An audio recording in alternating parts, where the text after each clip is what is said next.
할렐루야. 제7과 에녹과 동행하신 하나님. 오늘의 말씀은 창세기 5장 21절에서 24절 말씀입니다. 동행은 결혼식에서 많이 사용하는 일상 언어입니다. 서로 다른 환경 속에서 성장한 남녀가 일평생 함께 살겠다고 다짐합니다. 동행은 또한 교회에서 세례 예식을 의미하는 신앙 언어입니다. 세례를 받은 후 예수님과 함께 믿음으로 살겠다고 각오하지만 그 결심을 끝까지 지키는 사람들은 매우 적습니다. 한국 사람들처럼 이스라엘 백성들도 족보를 무척 중요하게 여겼습니다. 창세기 5장에는 아담의 족보가 실려 있는데 죽지 않고 하늘로 올라간 에녹의 이야기가 나옵니다. 항상 하나님과 동행한 에녹은 오늘을 살아가는 우리가 신앙생활의 모범으로 삼을 만합니다. 에녹은 어떻게 하나님과 끝까지 동행했을까요? 첫째, 경건한 믿음으로 동행했습니다. 동행한다라는 단어에는 세 가지 의미가 있습니다. 첫째로 방향이 같아야 합니다. 둘째로 생각과 뜻이 같아야 합니다. 셋째로 행동이 같아야 합니다. 사람들은 무슨 일을 하든지 동질성이 있어야 끝까지 동행할 수 있습니다. 에녹은 어떻게 300년 동안 하나님과 동행할 수 있었을까요? 경건한 믿음이 있었기 때문입니다. 에녹이 경건한 믿음은 하나님 앞에서 끝까지 변하지 않았습니다.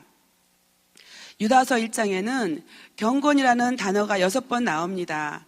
예수님의 형제였던 유다는 바른 신앙 교훈을 따르지 않는 사람들에게 에녹의 예언을 인용하여 공고했습니다. 아담의 7대손 에녹이 주께서 경건하지 않은 죄인들이 주를 거슬러 한 모든 완악한 말로 말미암아 그들을 정죄하려 하심이라 하였느니라. 하나님과 동행함으로 경건한 삶을 살아야 합니다. 둘째, 일상에 충실하며 동행했습니다. 에녹은 무두셀라를 낳은 후 300년 동안 하나님과 동행하면서 자녀들을 낳았습니다. 에녹의 후손 중에는 방주를 준비하여 물 심판에서 구원받은 증손자 노아가 있었습니다. 믿음의 조상 아브라함도 있었습니다. 하나님의 마음에 합당한 다윗 왕도 있었습니다. 우리를 죄에서 구원하시는 예수님이 에녹의 후손으로 탄생하셨습니다. 기독교인은 일상을 등한시하는 금욕주의자가 아닙니다. 기도원에서 세상을 등지고 사는 신비주의자도 아닙니다.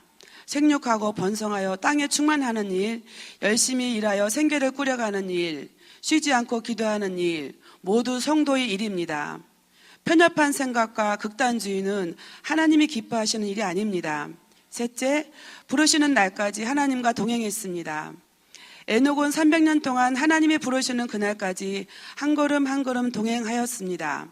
히브리서는 에녹에 대해 이렇게 말합니다. 믿음으로 에녹은 죽음을 보지 않고 옮기셨으니 하나님이 그를 옮기셨으므로 다시 보이지 아니하였느니라. 그는 믿음으로 하나님과 동행하다가 죽음을 보지 않고 하나님께 부르심을 받았습니다. 신앙생활은 하루 이틀 하고 끝나는 것이 아닙니다. 경건한 신앙생활이란 잠시 열심을 내다가 주저앉고 얼마 동안 하늘을 찌를 듯 하다가 추락하는 변화무쌍한 것이 아닙니다. 온전한 믿음은 변함이 없는 전천후 신앙이라고 합니다. 즐거울 때만 동행하는 것이 아니라 힘들 때도 절망 중에도 하나님과 동행해야 합니다. 에녹은 그렇게 평생을 하나님과 동행했습니다.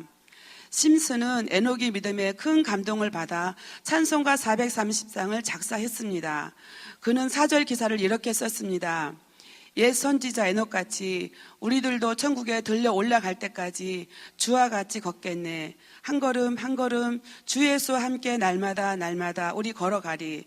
우리도 에녹처럼 날마다 하나님과 동행해야 합니다.